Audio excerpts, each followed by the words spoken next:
But where we've got the sunshine, temperatures up to 23 or 24 Celsius, so a warm and fine day for the vast majority. Don't miss out on your chance to win our Summer Spectacular. And have we got a prize for you? First, there's a totally tax-free £15,000 in cash to make your summer spectacular. Spend that extra cash however you like.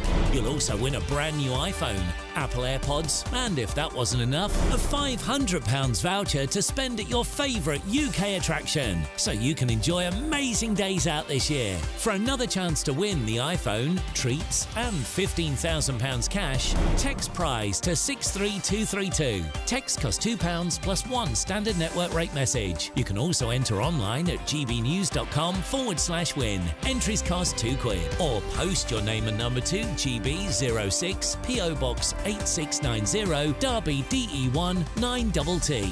UK only. Entrance must be 18 or over. Lines close at 5 p.m. on the 28th of June. Please check the closing time if listening or watching on demand. Good luck. This is GB News, Britain's news channel. Recent polling suggests dentistry has become the hardest NHS service for patients to access, within NHS treatments still 15% lower than pre-pandemic levels. So a YouGov survey reveals that more than 70% of Brits describe seeing the dentist as difficult, compared with 64% for GPs and 42% for A&E services. One British man, get this, he even took to flying 10,000 miles for dental care, saying the extra time and money spent was far less hassle than trying to get an appointment on the NHS. I mean, it's a sad state of affairs. And a shocking 1/5 of UK adults have also admitted to trying DIY dentistry, including the old trick of tying string around a wobbly tooth and slamming it in the door so it comes out. So, should people be more careful when taking their teeth into their own hands? That is one of the problems. Obviously, population growth makes it much more difficult for people to access NHS services, but they need to then catch up on the other side with dental services and increase the amount of dentists and access to dentistry, and especially NHS dentistry, obviously. What's the cut-off age for free dentistry on the NHS? So it is 18 years old, yeah, but there are exemptions around maternity, pregnancy. There's some free care around pregnancy. We saw some data a few weeks back about the number one cause for child admission into A&E is tooth decay. I mean, that was shocking when I read it. It's really bad, and what happens is kids with multiple decayed teeth, they basically have to be put under general anaesthetic, and then all those rotted teeth have to be extracted under general anaesthetic. Like, if those baby teeth start going crooked, then the adult teeth start going crooked as well. Right. So it is important to look after the baby teeth. It's really important. I think they should make it more central to their policies, definitely. The People's Channel. Hi there, I'm Michelle Dewberry, and I'm going to take a second to tell you all about my show, Dubes & Co. We start off with the issues of the day. We then bring in both sides of the arguments. We get rid of the disrespect, and then you throw me into the mix. And trust me, I'll tell it exactly how it is. And then, of course, the magic ingredient, you at home. We mix it all together, and what have we got? In my opinion, the best debate show in town. Monday to Friday, 6 till 7 on GB News, Britain's news channel.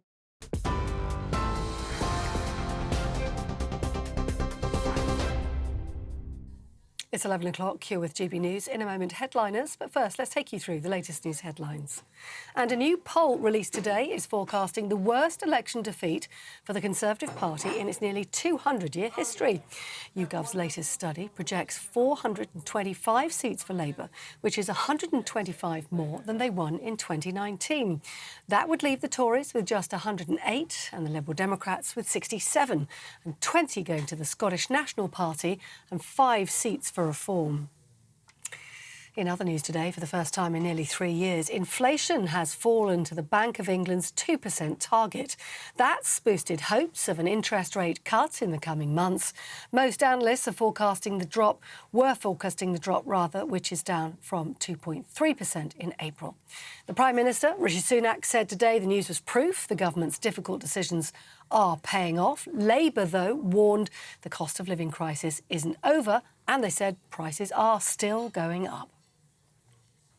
A police constable working as part of the Prime Minister's close protection team in Downing Street has been arrested over alleged bets made related to the timing of the general election. The Metropolitan Police said the officer was taken into custody on suspicion of misconduct in a public office and has since been bailed pending further inquiries. A spokesperson for the Gambling Commission said tonight they're investigating the possibility of offences concerning the date of the UK election. A former Fujitsu boss has denied any responsibility for the Horizon scandal because he said he was never made aware of any problems with the software. Richard Christou told the inquiry he felt aggrieved after initially believing the Horizon IT system had been one of the company's major successes. He was chief executive of the company between 2000 and 2004 and says he always regarded the Post Office as a satisfied customer. More than 700 sub-postmasters were prosecuted by the Post Office and handed criminal convictions between 1999 and 2015 after Fujitsu's faulty system made it look like money was missing from their branches. And the Labour leader, Sir Keir Starmer, has called Just Stop Oil activists outrageous and said they should face the full force of the law after they vandalised the ancient site of Stonehenge in Wiltshire. Video posted online shows two campaigners, both now arrested, running towards the 5,000-year-old monument, spraying orange powder paint over it as members of the public ran forward to try to stop them. Rishi Sunak's called it a disgraceful act of vandalism. The desecration of the ancient stones comes ahead of the arrival of thousands of visitors for the summer solstice tomorrow. That's the news. For the latest stories, do sign up to GB News Alerts. Scan the QR code on your screen or go to gbnews.com/alerts. Time now for Headliners.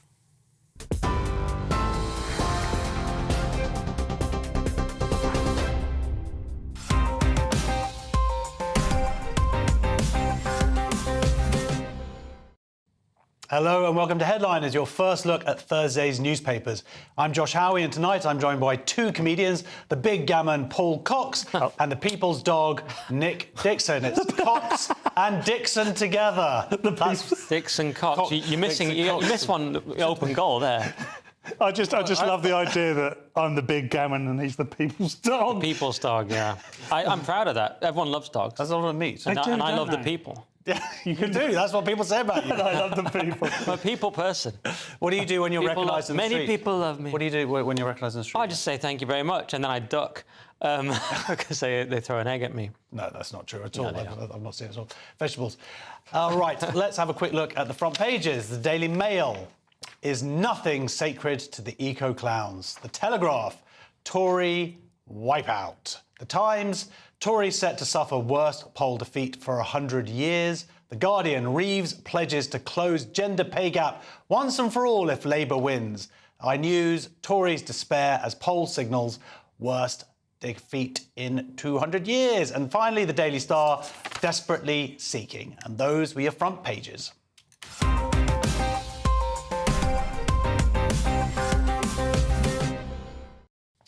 Right, Paul, we are going to begin with Thursday's Daily Telegraph. This is obviously the big poll, or it's today's poll, and there'll be another poll tomorrow saying something very similar. Tory wipeout. Exclusive. Oh, yeah. Exclusive Telegraph poll gives party just 53 MPs, and the PM and the Chancellor are looking like they might lose their seats as well. Now, with every day, as you've already said, we get a new poll, and the seat total for the Tories gets less and less and less. I mean, 53, that's less than the Lib Dems were predicted Well, they're on this poll, they're by 50, but I don't know whether to feel sorry. Well, Nick, I do feel sorry more for them because, like, this will be the first time the Prime Minister losing a seat, or because they're so close to the Lib Dems. I mean, which is the lowest point you could go? I don't really feel sorry for them at all. I mean, I want 0 seats. I'm part of that brigade. I mean... You're so conservative, you want them to be utterly humiliated. Utterly destroyed, yeah. I feel sympathy on an individual level for Richie when he's really getting dragged about everything like D-Day, a little bit, because I'm not a monster. But, yeah, I do, of course, know some, because some of them listen to my podcast, so I want those ones to keep Those ones their to keep on and keep listening. Yes. Otherwise, we won't be able to afford the internet anymore. There are a few Tories listening to the podcast, so those ones should keep their seats, but everyone else can go. And, yeah, it's incredible. I mean, in this poll, they're talking about not only Sunak and Hunt losing their seats, but Cleverly, Suella Braverman, Penny Mordaunt, Mogg, generic estimate Bay, Priti Patel, Tobias Elwood, Gillian Keegan, so it's just like, it's everyone. I mean, it's like it's seen in Goodfellas where De Niro just whacks everyone. I think the Daily Telegraph is a superb newspaper, and they're pretty even. I do wonder, however, that when these polls get this disastrous, that it might be a way of nudging the Tory voters and saying, look, this is a possibility, maybe you should change your mind. I don't believe, actually, and I know you're voting Labour because of the tie. No, you don't know. I don't know that. I don't know that at all. I don't know that at all. And that's a fair point Josh said seriously, which made me feel bad. But I don't think they're all going to Labour. I just don't see every other vote going to Labour. You're in a bubble, mate. I think I might be. Tell you what, I spoke to him, talking about bubbles. My barber today said he's voting Reform. There's a secret Reform vote coming. And this is North London.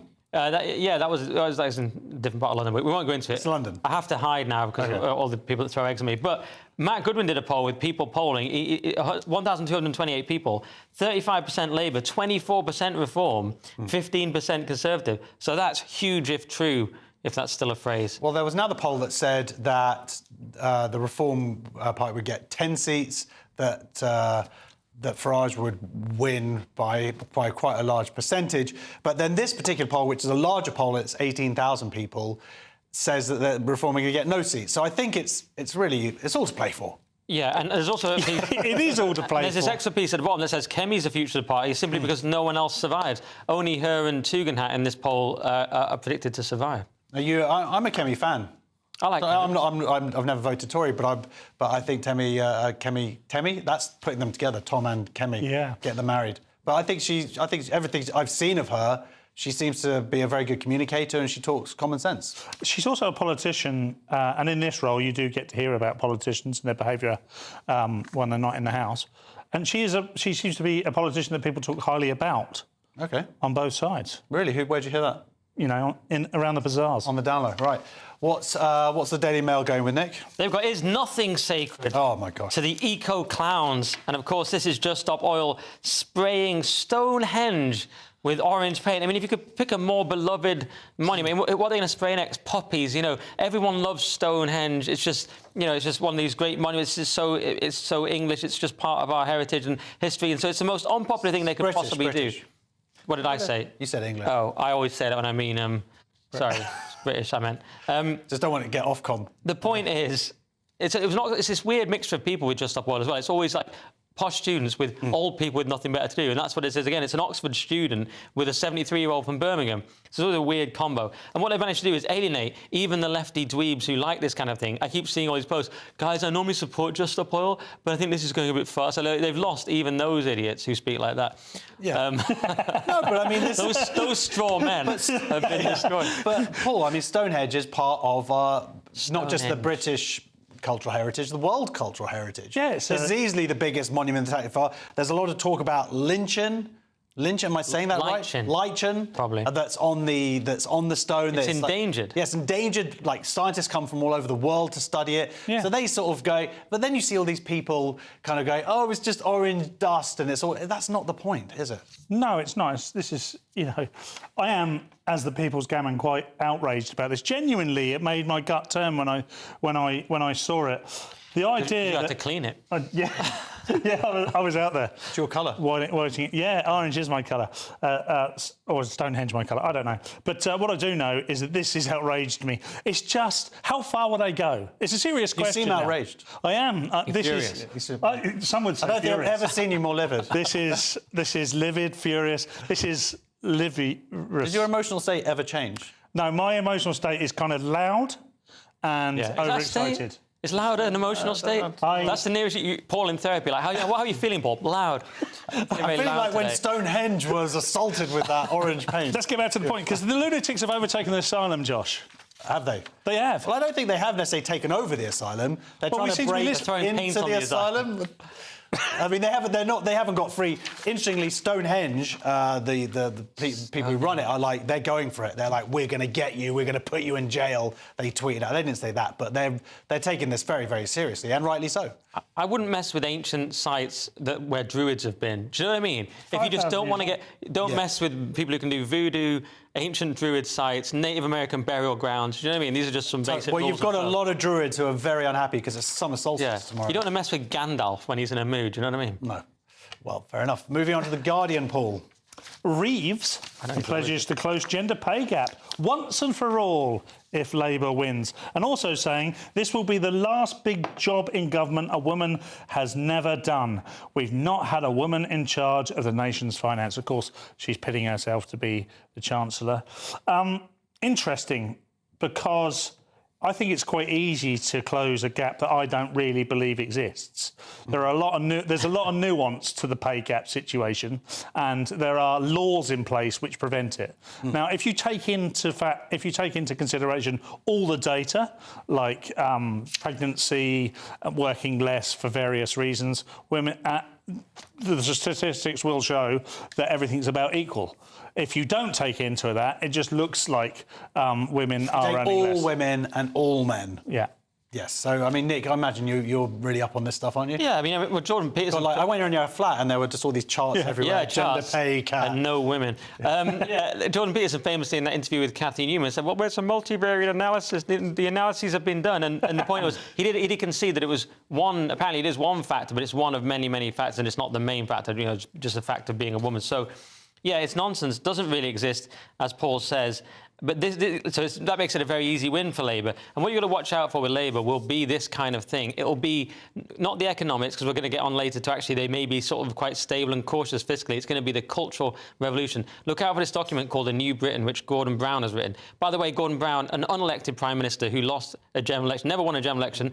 Maybe Tories shouldn't be talking about... I'm not a Tory. Yeah. But as we said, I want this total destruction, so give me a break. But... why is Gordon Brown writing this document? And if you look at it, it's all this kind of thing. They want to get rid of the House of Lords. And what they really want to do in the document, they want to sort of make it impossible to reverse all of their cultural and sort of legislative changes. And that the quangocracy they're going to build. That's what we want to watch out for. This is one person's document. That doesn't necessarily mean but it's a pretty big person in the Labour Party. No, but it doesn't mean it's necessarily indicative of what's actually going to be happening just because one former politician writes something. Well, I'm sure Blair's on board, and Blair tells Starmer what to do. So yeah, it is going to happen. But just this kind of thing, there'll be the race equality, which we don't need. We already have equality. Then there'll be things like gender pay gap. So it'll be all this kind of cultural messing, just making the world just a bit worse for everyone. We'll be right here to hold them to account. If they don't use Ofcom to shut us down. Well, it's all immeasurable stuff, though, isn't it? The gender pay gap.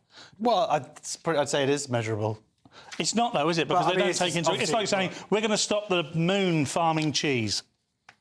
Same thing. Exactly the same thing. Go with it. There's two other stories I just want to very quickly cover. We've got the North Korea and Russia pact, which is kind of a big deal for world affairs, where if one gets attacked, the other one's going to step in, which is a big deal. The interesting thing to see there, of course, if Ukraine, because they have been doing attacks on Russian soil, if that means that North Korea is going to be stepping into that. And the other one here, which is a sort of follow-up to another story we covered about a week ago, is Rishi Sunak's, this time it's his protection officer, put a flutter on about the timing of the election. And this was last week we had his aide who did it, and now it turns out that it's not a good look, is it? You can't catch a break, this guy. No, exactly. Don't speak aloud in the car. Right, that is the front pages examined. Join us after the break for news about British kids' health, the latest MP suspension, and we find out what makes Mrs. Starmer sick. See you in 2. This is GB News, Britain's news channel. Today, we've got a veteran who endeavours to help those suffering from anxiety in all its various forms and manifestations. Yes, over 3 decades, Simon Lee has established himself as a pioneer, seeking new ways to coach personal development and mental strength. Oh, look, there's this famous phrase, isn't it, that hard times create weak men and weak men create hard times. Is that the kind of philosophy that your work is based on? Absolutely, absolutely. Because as a child, I received a masterclass in how weak men create hard times. Did you go through hard times as a kid? We had 3 toxic men in the family, and they caused the family no end of grief, trauma and hardship. So, and at the time when you're going through it, you think, well, you can't help but fall into a victim mentality. You think, why me? Why am I going through this? But actually, I couldn't do what I do now without that masterclass. Do you mind me asking who those men were? Yep, it's fine. One of them was my stepfather. Yeah. One of them was my grandfather, and one of them was my uncle. Right. So they're all inner family members. And without exception, all of them, outside of the family doors, wanted to put themselves across as moral pillars of society. How do you turn that story around and be the man that you are today and turn what you went through into a positive? How do you do that? You've established that pretty much you can, choose to be a victim of your circumstance or use it as inspiration to do better and say, you know what, when I'm older, for example, if you had a bad childhood, I want to make sure my kids get the kind of childhood I didn't have. So how do you relay that to the people you mentor now, I guess? What we do, I set up something called Unlimited Courage. We talk about giving men a primary aim of courage. So we bring in philosophies such as Stoicism, our own 7 Courages, Bushido, and they love it. They love it. And I must admit, when I found it, I felt like I'd found the Holy Grail. Wow. The People's Channel. Good afternoon, Britain. Your lunchtime update on the stories that matter across the UK.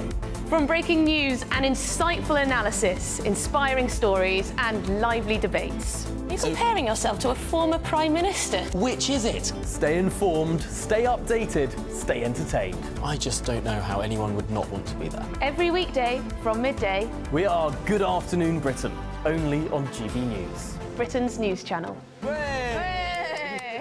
Hi there, I'm Michelle Dewberry and I'm going to take a second to tell you all about my show, Jubes & Co. We start off with the issues of the day. We then bring in both sides of the argument. We get rid of the disrespect. And then you throw me into the mix. And trust me, I'll tell it exactly how it is. And then, of course, the magic ingredient, you at home. We mix it all together and what have we got, in my opinion, the best debate show in town. Monday to Friday, 6 till 7 on GB News, Britain's news channel.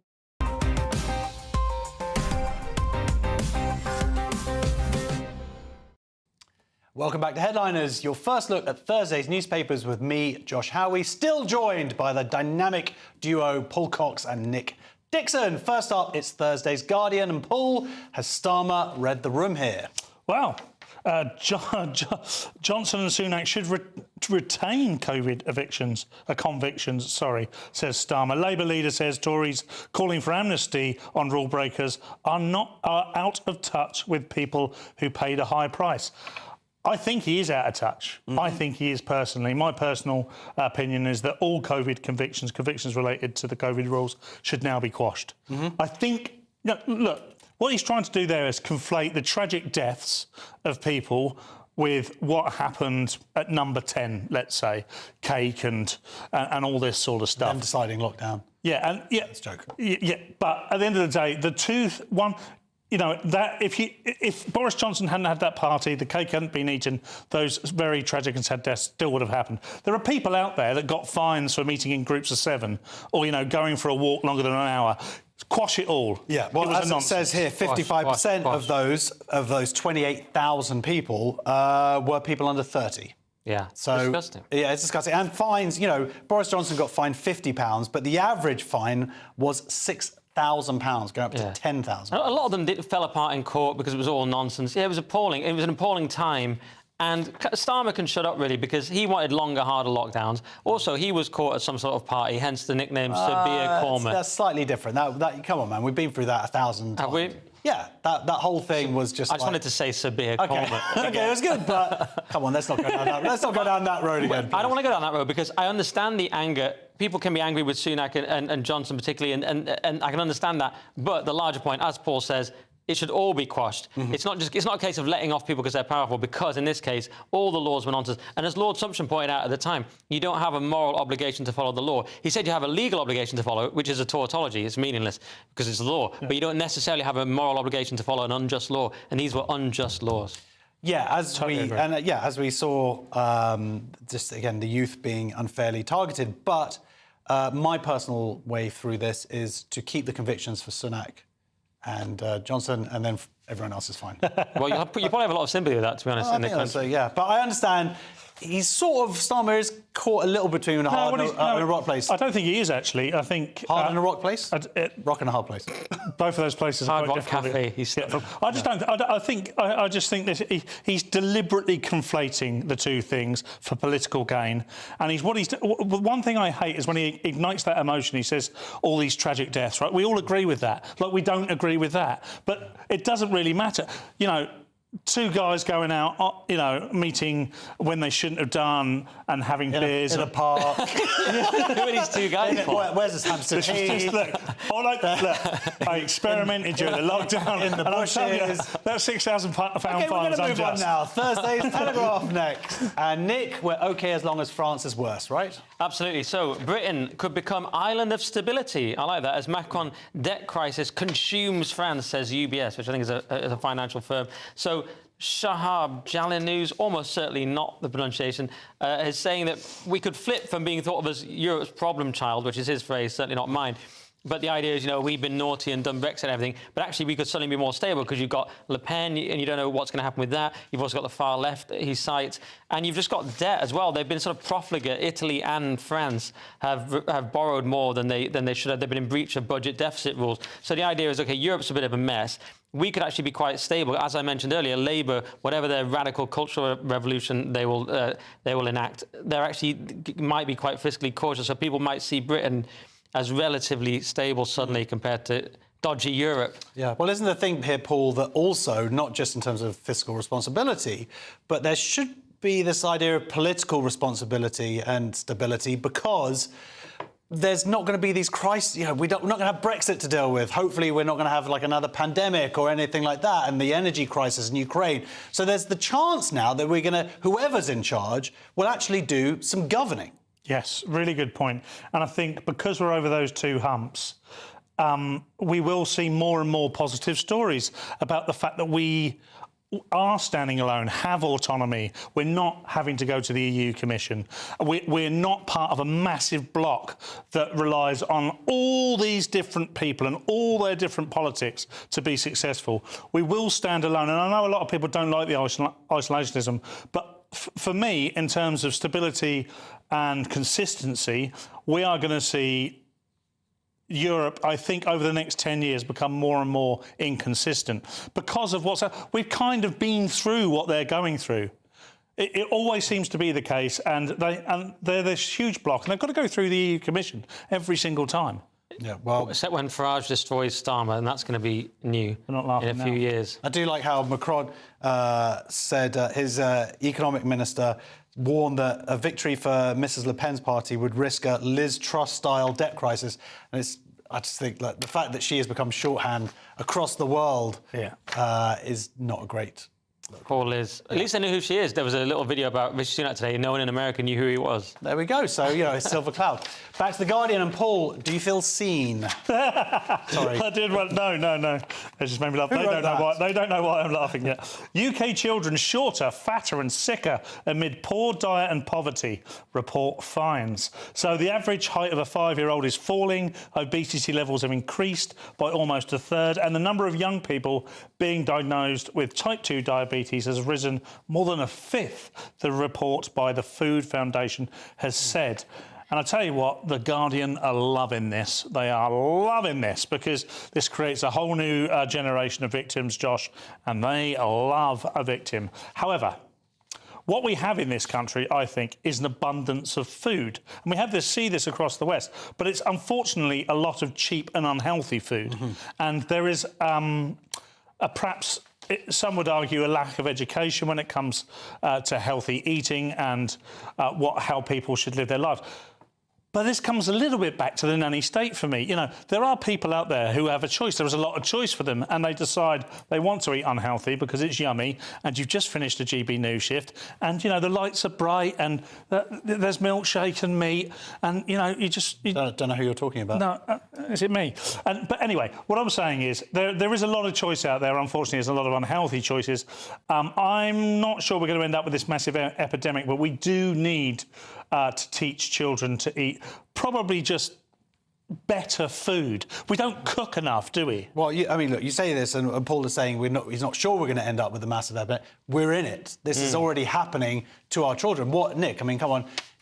There is a balance here, of course, between nanny state and whatever, but there is also the rights of our children to to live healthier lives. Yeah, well, the stats are shocking. I mean, the idea that babies born in the UK today will enjoy a year less good health than babies born a decade ago, that is shocking. But I don't think it's, people will say it's the Tories or whatever, or the Guardian here say poverty and deprivation. But when people were poor in the sort of post-war era, even in rationing, they were healthier. So the ultra-processed foods, I'll give you definitely, and the lack of nutrition. But a lot of it is just sort of is the cultural decline. It's illiterate children who are never going to contribute to the economy, shoving cake into their faces. I just want to say something that Leo would say. All right, let's if just say it's ultra-processed food, because I think that's basically what it is. Yeah. A lot of it, yeah. What do the government do, or do the government do anything to step in to solve this issue? See, this is why I say it's a cultural issue. In the past it used to be, I'm sorry to sound like some sort of cliche, but it used to be, don't eat to your mealtime, meals at the tables and all that. So there was also a culture of this kind of thing. But yes, the processed foods, definitely.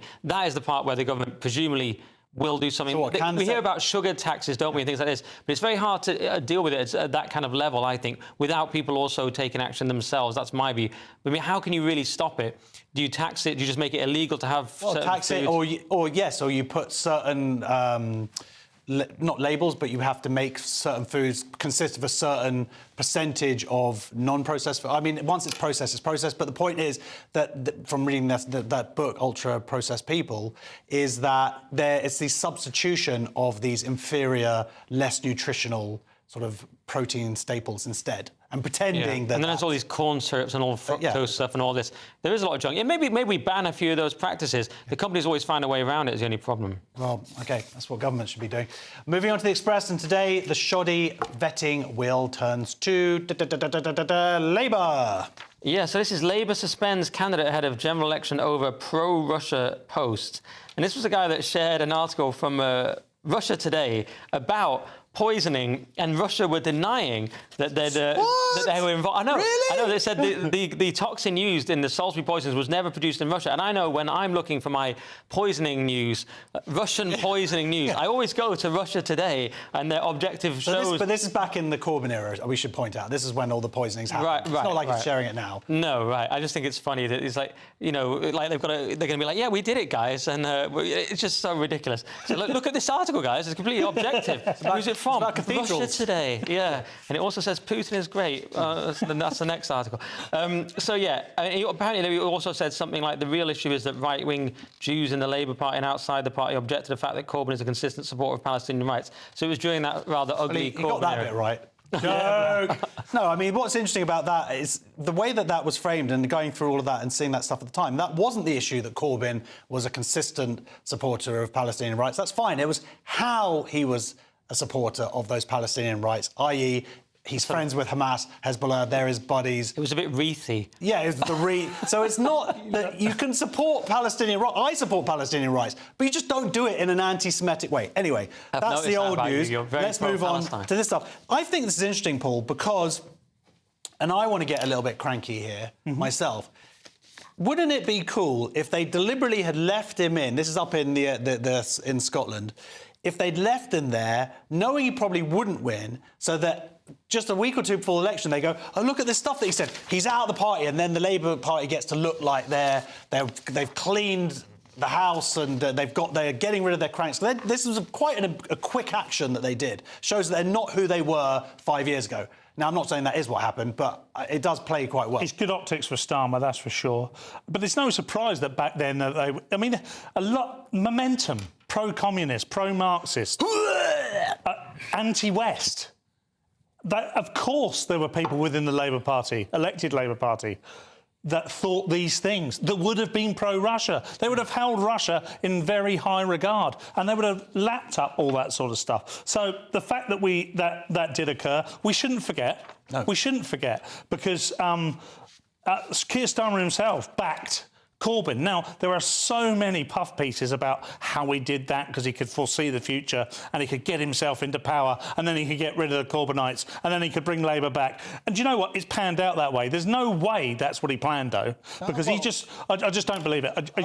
He just went with the wind. That is what happened. He seems like a clever bloke, but we'll see. Right, we're at the halfway point and we've got lots of goodies to come. We've got OAP presidents, French transphobes and the greatest sitcom of the modern era. See you there. Hi there and welcome to the latest forecast from the Met Office for GB News. Fine for most of us during the next 24 hours, clear overnight, and then warm sunshine to come for many on Thursday. In fact, sunnier skies for the majority on Thursday, although overnight there will be some thicker cloud arriving into the north and northwest of Scotland. That will tend to sink south ever so slowly, with a fizzling band of light and patchy rain. The breeze picking up, that cloud and rain reaching Northern Ireland during the early hours. England and Wales, meanwhile, clearing skies and, with light winds, temperatures falling into the single figures. In fact, in some spots, 4 or 5 Celsius by dawn, so a bit of a chill in the air once again. But it won't last long. There's going to be plenty of sunshine for England and Wales. Same can't be said for much of Scotland and Northern Ireland. Northern Scotland sees the best of the sunshine first thing, but for much of central and southern Scotland we'll see thicker cloud and some light outbreaks of rain and drizzle at times. Northern Ireland, much of the rain will be towards the north and west, brighter skies towards the south and east. Meanwhile, England and Wales, sunny skies, although there will be a veil of high cloud, cirrus, in the sky that will turn the sun a little hazy at times through the morning. Temperatures rising quickly then through the day. Less cloud around compared with Wednesday, although there will be some fair weather cloud building across Wales into the Midlands. Couldn't rule out the odd light shower from this. And later in the day, some heavy showers over the continent could just brush the far southeast. But where we've got the sunshine, temperatures up to 23 or 24 Celsius, so a warm and fine day for the vast majority. Friday begins with a cloud once again pushing into western and northern Scotland, Northern Ireland, and some outbreaks of rain move in, more persistent wet weather towards the end of the day. Elsewhere, staying warm and sunny once more, but for Saturday we're going to see a band of showers move across before warm sunshine return on Sunday. GB News is Britain's election channel. And when the big stories break, we're tackling them on Britain's newsroom. When we disagree, and we disagree a lot, it's even livelier than normal. We don't disagree that much. We do. His comedy, though, is revolting. I knew her, unlike you. That explains Beverly Turner's temperament. It's a bit frosty in here, isn't it? He'll have one of me one day. Yeah, for dartball practice. Britain's newsroom on GB News. Weekdays, 9:30 a.m. GB News, the People's Channel, Britain's news channel. Join me, Nana Akweer, for an informative, interactive news programme with a difference. It's fun. It's true. You're not wrong. No one will be cancelled. Lovely. Join me from 3 p.m. every weekend, only on GB News, Britain's news channel. I'm Camilla Tominey. This is GB News, Britain's election channel.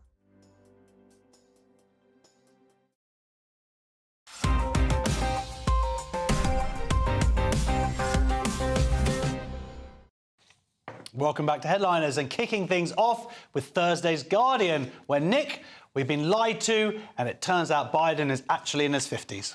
Absolutely, yeah. Videos of Biden looking lost are a viral political tactic, low-level manipulation. This comes from The Guardian, who are doing a lovely little piece. Yeah, but I said it like that because, of course, they're just desperately defending Biden. I mean, it's an absurd piece. The piece tries to tell us that really all these videos of Biden are just edited and it's manipulating us. And they're very nice. They even say, look, it even happens to Trump too. And it's The Guardian trying to rescue a desperate situation. They have this ludicrous candidate who's obviously not up to it cognitively. So they have to say, oh, what can we do? Oh, we'll say it's bad editing. But we've watched extensive footage of Biden. It's bad whatever you do. You could watch a 3-hour documentary of him sat there and you'd be like, well, we've got something here. That's it. Look, he just came down.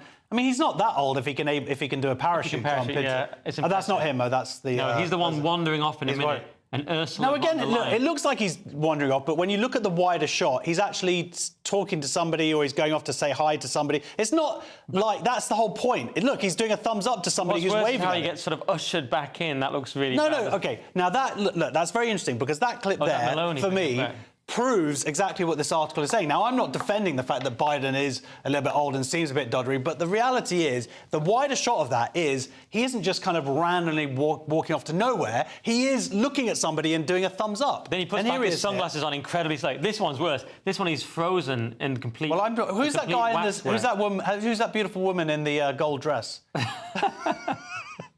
Who's that really popular VP there?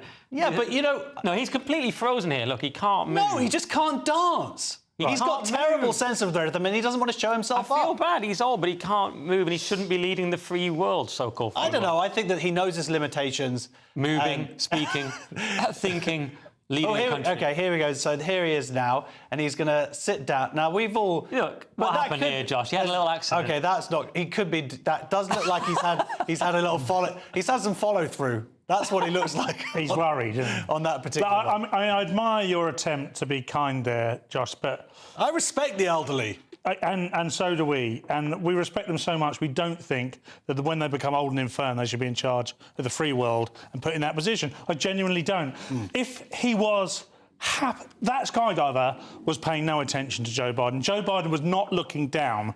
He was wandering off. He didn't know what to do. No, he he didn't wasn't. know where he If was. you look at the wider I shot, did. I just watched. Yeah, that's why I stayed No, not quiet. that shot. There's a wider one of him. How wide have you got to be? Come on, Josh. What are all the ones where he can't say okay, words? I'm not saying that every single What one about the ones is where he there can't isn't speak? But that particular one is look, you think that he's just literally talking to a ghost No, I or knew something. there was someone there, but it's still weird. There's the other one, the D-Day one, where he just turns around randomly, then the others all have to turn around to make him look less weird. All right, then there's all the ones where he can't speak, and he says, the most important thing about America is... And you're like, what is that? The world's in trouble, right? Imagine if you're on a plane that's in trouble and they said, don't worry, Joe Biden's flying the plane. You are not going to be going on about, oh, well, there might have been a skydiver there. You're going to be thinking we're all going to die. Well, I feel the same way as if Trump was... Well, Neither of them have a pilot's Trump license. is a tremendous pilot. Many people are saying he's one of the best pilots. One of the best. Well, it's an interesting article because the gist of it says at the end, you're just going to believe what you want to believe and you'll see what you want to see. So I guess we've just proved that. Right, The Telegraph now, Paul, for a story about le transphobique. Yeah, That was a French accent. It was. Brilliant. I don't know what it meant. Emmanuel Macron accused of being transphobic. I think Candice would disagree. Candice Owens, that is, given previous stories which have all been denied. So, French president faces criticism after calling self-identification laws proposed by the far-left party as completely ludicrous.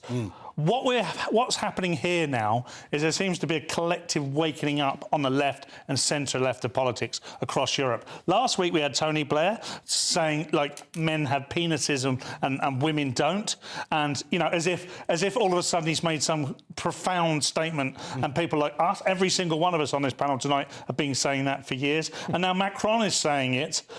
Now, we were trendsetters, really. We were. We knew that men had penises before anybody else. Weird if we were saying it just for no reason, just going around. Well, men have penises. You'd be locked up. I mean, it is. There seems to be this collective agreement now, assuming it's the Illuminati or someone in the WEF. They're saying, look, now's the time, revert back to plan A. Yeah, men have willies. It is an interesting point, Nick, that do you think that France has seen what's gone over here, seen what happened to the SNP, and are thus kind of catching up much quicker? France has always been a bit less woke. The main reason, I think, is because they don't speak English, and it's harder for them to import American cultural nonsense. Le woke. Yeah, so they've been a bit less woke, and Macron's in trouble. You know, he's threatened by Le Pen, so and as you say, Paul, there's been a general kind of rolling back. And he said it's completely ludicrous things like changing your gender at town hall, which I like. And as you say, Blair just said, and Blair said in that really weird way, he said a woman is with a vagina and a man is with a penis, which is a really strange phrase. But yeah, Blair said it. Starmer naturally agreed with Tony, as he always does. But it is interesting because he had this cervix gate a while ago. Now he is agreeing. So I do think there seems to have been, as you say, amongst the regime, a certain rolling back of some of the most egregious excesses. There's a lot of biological textbooks that are going to need to be changed back again. Mel next. And Nick, why shouldn't women in the North go to museums? Good question. So Great North Museum could become second cultural institution to restrict women from seeing sacred artefacts as critics blast absurd virtue signalling. So what you have here is certain indigenous communities, just don't ever talk about the indigenous communities of Europe, but of other places like Aboriginal Australian people, Maoris, Zulus and so on, they have certain artefacts that are not supposed to be seen by women. And now the idea is we're so woke that, of course, these things trump feminism in the oppression hierarchy. So it's like, oh no, we've got to care about our... Then they weren't they were misogynists, so we have to be we have to honour that or something like that. That's basically what's going on. The patriarchy is back, baby, as Leo likes to say, in this very unlikely form of you can't look at that, you're a woman, basically. Whatever wave of feminism we're in seem to really dislike women. And the more woke museums they're at the pinnacle of woke museums for some reason. I don't know if that's where. Well, because they're the people who work there. They've just graduated from doing some sort of woke studies, cultural studies, social, whatever it is, and they're carrying all of that with them into that job. They're essentially saying and they're disconnected from the real world. That these primitive indigenous communities who believed that women shouldn't be able to see these masks were right. And now in 2024, we should take modern, intelligent women out of the process of viewing this in a museum. It's obscene. It's weird. Can they not? They need to step back and look. You know, perhaps somebody should just replay them what they've said and say, look, you're losing the plot now. You're competing with... this is a race to the bottom in terms of progression. Progression died a long time ago.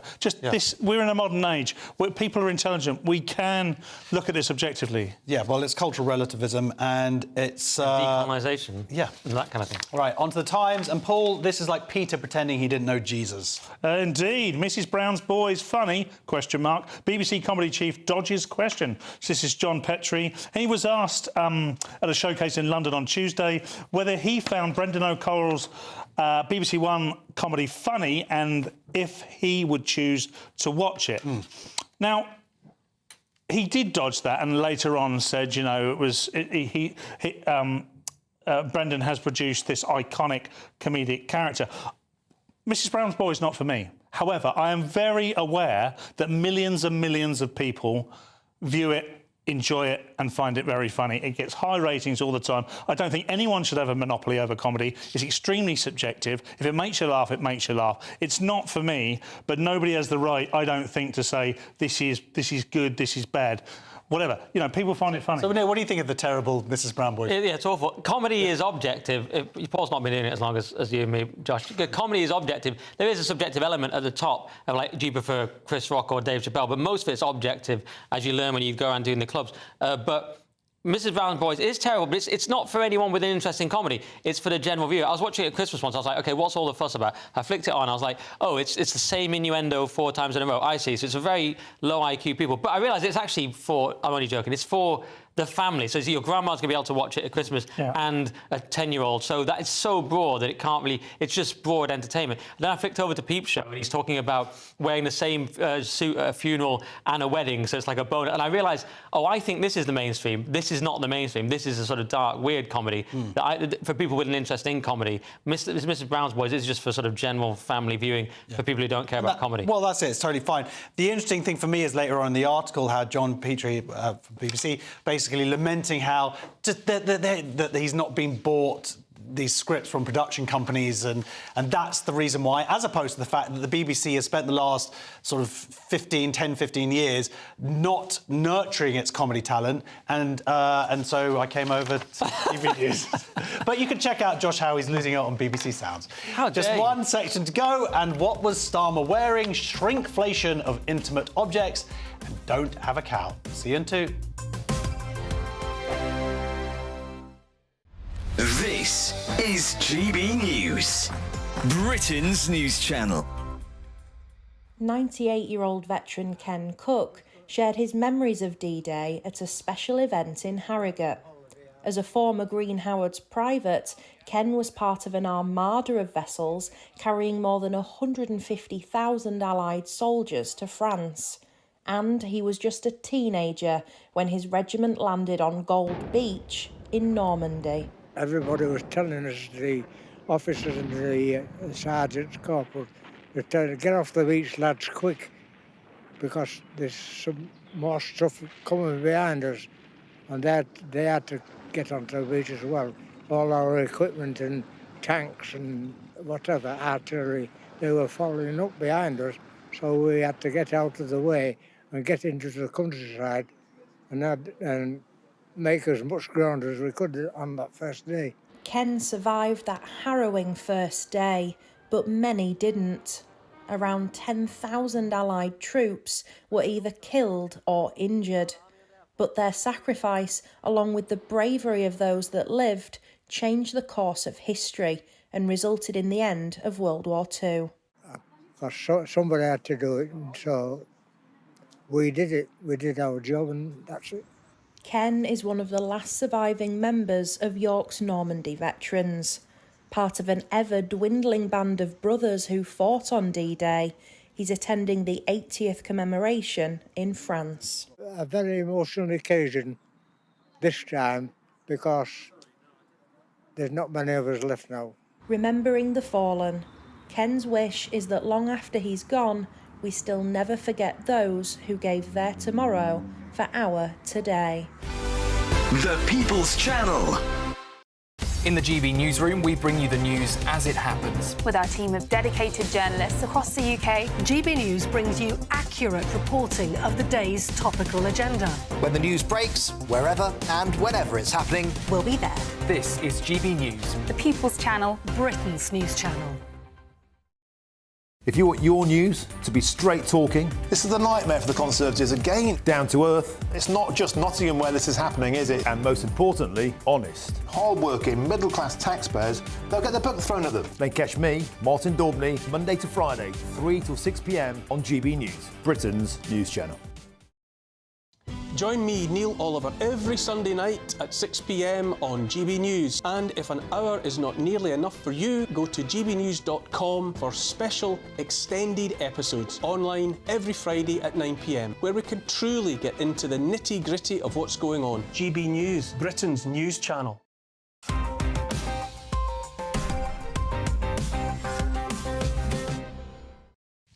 Welcome back to the final section of tonight's headliners. Let's get straight into Thursday's Mail. And Paul, is this Poppygate all over again?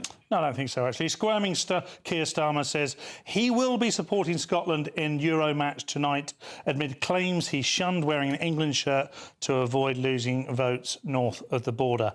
Rule 1, posh people should not have anything to do with sport. Not posh, his dad was a toolmaker. That don't involve horses. His dad was a toolmaker, but he isn't odd. Like, if I was trying to pretend I was into football, he really is into football. So it's not about class or anything like that here. However, let's put it into context. All that stuff aside, the man is trying to become the PM of the UK.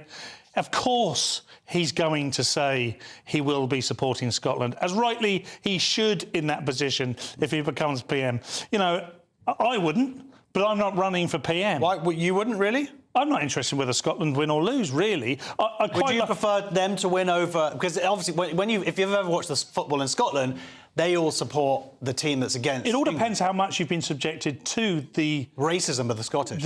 The very visceral hatred the Scots have for the English, particularly when it comes for sport. I've seen it in family, and... When you witness that, you're subjected to that regularly, you soon lose interest in whether they're doing well or not. What about you, Nick? You support Scotland? No, I have Scottish cousins, and we grew up next to the border with Scotland. I would support Scotland broadly against most other teams, except obviously England. So yeah, I think I don't think. Of course, I would definitely when it's England versus Scotland, I want to beat them and go like, hey. Yeah. But if it was Scotland versus Czech Republic, I'd support Scotland. I quite like that Starmer says here, look, I would support Scotland, but unless England were against them. I think and that's sort of quite honest. I don't think he does anything wrong. Yeah. No, I don't think so. A couple of things, though. Well, one, I love the name Squirming Starmer. Squirming Starmer. Folks, he totally squirmed. But the idea of that he was wearing an England, like, plain white shirt, so he didn't seem he was supporting England too much. That is so Starmer. You know, he has been known to make a poppy... So you do think it's true? He has been known to make a poppy go missing on occasion, you know what I mean? It's so Starmer. So you think there's truth to it? I'll wear the white shirt, but not full England. You know what I mean? Just... Because they were like, he's definitely got an English top, because we've seen him in an England top before. It's more like it was in the wash or he couldn't find it. Also, if he's going to be if we do quite well in the tournament, he's going to have to wear the same top over and over, maybe saving it for a future match. It was funny, wasn't it? The competing football photos. Ed Davey was on that bus going, right. Sunak was like, "Oi," but he had an England flag in a pint glass to get the Farage vote, and Starmer was more like centrist dad comedians. That's what it is. Times now, and Nick, what's the solution here? Perhaps everyone should stop committing seppuku. Oh, nice reference. Yeah, it's Japanese emperor admits his family is running out of heirs. So it's quite a complicated situation though, in Japan. This is a Naruhito, something like that. Naruhito. I'd say that's right. And he was a big racist. He needs a male descendant. Obviously, it's like the old, King. The good old days. Yeah, King Henry problem. He needs a male descendant. Doesn't have one. There's an 88-year-old bloke. He's no good. And so the question is, should they change the law to allow a female the Senate. And because it's Japan, everyone's like, no. And the Liberal Democrat Party are totally against it. I love Japanese Liberals. You know, it is, to be fair, the Conservative members of that party, but still, they're like, I love that the debate they're having in Japan. Should we allow women air? Absolutely not. We are the Liberals. Very different country. Much better country. The Mail now, and a warning for any readers eating breakfast, Paul. Women claim tampons have been hit by shrinkflation and say smaller sizes have made them think something is wrong with their bodies. So a woman, and this is someone who does a lot of this sort of thing, has accused Tampax of shrinkflation. Does a lot of what? Getting menstrual cycles? No, doesn't do that, but shrinkflation is her thing. Basically, what she's saying is that things have got smaller over time and we're being gaslit into believing. Kegels. Exactly. Whatever that means. So, Tampax are shrinkflation and claim that brand tampon has shrunk over time. Now, tampon themselves are denying this, and I don't know if it's true because I don't use tampons. I'm one of those women. Even to sort of like if you get a bloody nose, they're quite useful. Still don't use them then, so I have no idea. I do, however, believe that, you know, Wagon Wheels, Monster Munch and Prime Ministers are getting smaller over time. Yeah, nice. So it is true. Yeah, no, I mean, what do you think of this, Nick? It's happening everywhere, and really, this shouldn't be happening. It shouldn't, but they're not going to stop just because of, you know, women's bodies. They don't care. It's the forces of shrinkflation. I know it is appalling, but I'm more worried about tethered bottle caps. But that's a whole other topic. Oh man! Right. More mail, and Nick, a story about those sick women who find tall men more attractive. Yes, fancy tall men. You're also likely to rate yourself as attractive. New study claims. Now I have no problem because I'm decent height, except people don't believe that on the internet because I once stood next to Leo, who's 8'7". But I'm totally medium. But the point is, women who rate themselves as good looking and more likely to be drawn to taller men. That's because taller men are like a tiny percentage of the population. They think, yeah, well, I'm awesome. I can get the top percentage. That's probably what it is. And the internet has made this weirder and more. People have become obsessed with it. Yeah, but tall women I've seen with short men, which is quite interesting. They just have to, go out with anyone. Is your wife taller or smaller than you? She's shorter than me. Yeah. Yeah, you never really talk about her. The show's nearly over, so it doesn't exist, Josh. Another quick look at Thursday's front pages. The Daily Mail is nothing sacred to the eco-clowns. The Telegraph, Tory wipeout. The Times, Tory set to suffer worst poll defeat for 100 years. Guardian, Reeves pledges to close gender pay gap once and for all if Labour wins. iNews, Tory to spare as poll signals worst defeat in 200 years. And finally, the Daily Star, desperately seeking. That is all we have time for. Thank you very much to my guests, Paul Cox and Nick Dixon. Dixon Cox in the house. Andrew Doyle will be here tomorrow at 11 p.m. with Paul again and Lewis Schaefer. And if you're watching at 5 a.m, stay tuned for breakfast. Bye. A brighter outlook with Box Solar, sponsors of weather on GB News. Hi there and welcome to the latest forecast from the Met Office for GB News. Fine for most of us during the next 24 hours, clear overnight and then warm sunshine to come for many on Thursday. In fact, sunnier skies for the majority on Thursday, although overnight there will be some thicker cloud arriving into the north and northwest of Scotland that will tend to sink south ever so slowly with a fizzling band of light and patchy rain. The breeze picking up, that cloud and rain reaching Northern Ireland during the early hours. England and Wales, meanwhile, clearing skies and with light winds, temperatures falling into the single figures. In fact, in some spots, 4 or 5 Celsius by dawn, so a bit of a chill in the air once again. But it won't last long. There's going to be plenty of sunshine for England and Wales. Same can't be said for much of Scotland and Northern Ireland. Northern Scotland sees the best of the sunshine first thing, but for much of central and southern Scotland we'll see thicker cloud and some light outbreaks of rain and drizzle at times. Northern Ireland, much of the rain will be towards the north and west, brighter skies towards the south and east. Meanwhile, England and Wales, sunny skies, although there will be a veil of high cloud cirrus in the sky that will turn the sun a little hazy at times through the morning. Temperatures rising quickly then through the day. Less cloud around compared with Wednesday, although there will be some fair weather cloud building across Wales into the Midlands. Couldn't rule out the odd light shower from this. And later in the day, some heavy showers over the continent could just brush the far southeast. But where we've got the sunshine, temperatures up to 23 or 24 Celsius, so a warm and fine day for the vast majority.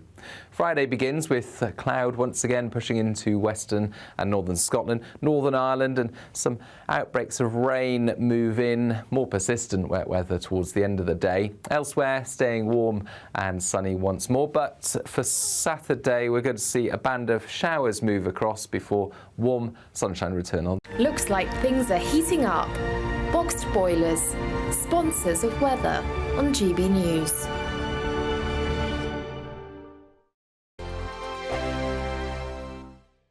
There's still time to win our Summer Spectacular with an incredible trio of treats, and you could win them. First, there's a fabulous £15,000 in tax-free cash to ensure this summer is special. What would you spend that on? Next, you'll also receive the latest iPhone 15 and a set of Apple AirPods. And finally, £500 to spend at your favourite UK attraction. For another chance to win the iPhone, treats and £15,000 cash, text prize to 63232. Text costs £2 plus one standard network rate message. You can also enter online at gbnews.com/win. Entries cost £2, or post your name and number to GB06 PO Box 8690 Derby DE1 9TT. UK only. Entrance must be 18 or over. Lines close at 5 p.m. on the 28th of June. Please check the closing time if listening or watching on demand. Good luck. Join me, Nana Akweer, for an informative, interactive news programme with a difference. It's fun. It's true. You're not wrong. No one will be cancelled. Lovely.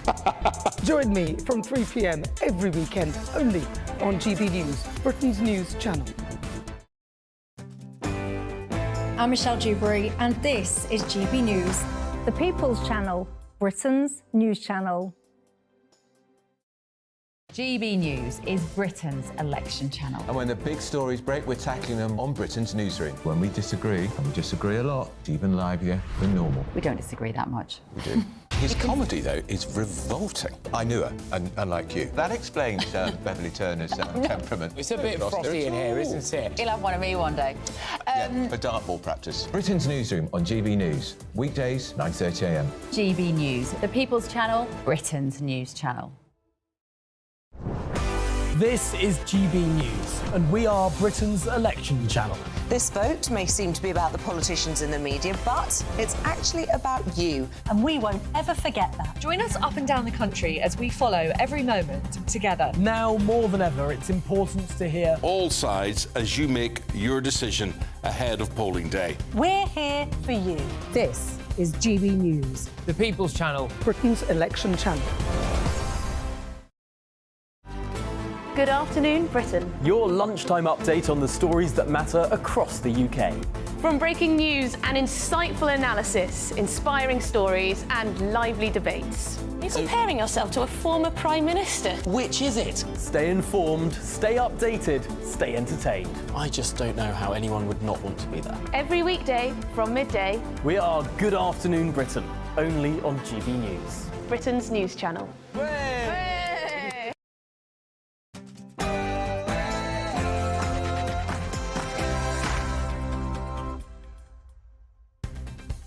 Good evening and welcome to Vote 2024, The People Decide with me, Camilla Tominey. Coming up on tonight's show, we're going to be discussing the bombshell poll which spells Tory-geddon for Rishi Sunak.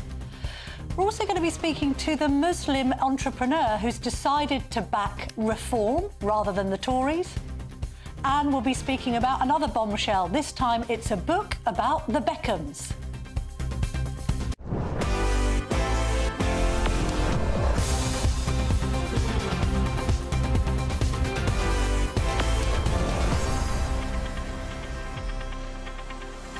We'll also be joined by a leading TikTok star who'll be talking to us about child obesity. Do get in touch with your thoughts on tonight's topics by visiting gbnews.com/your say. But first, here's the news with Polly Middlehurst.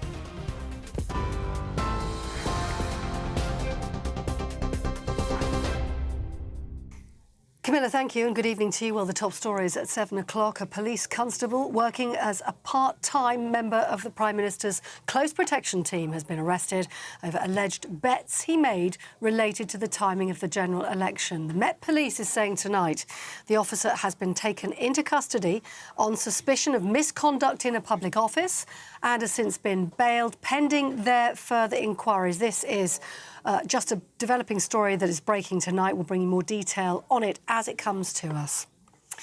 Well, also new in the news tonight, a new poll is forecasting the worst election defeat for the Conservative Party in its nearly 200-year history.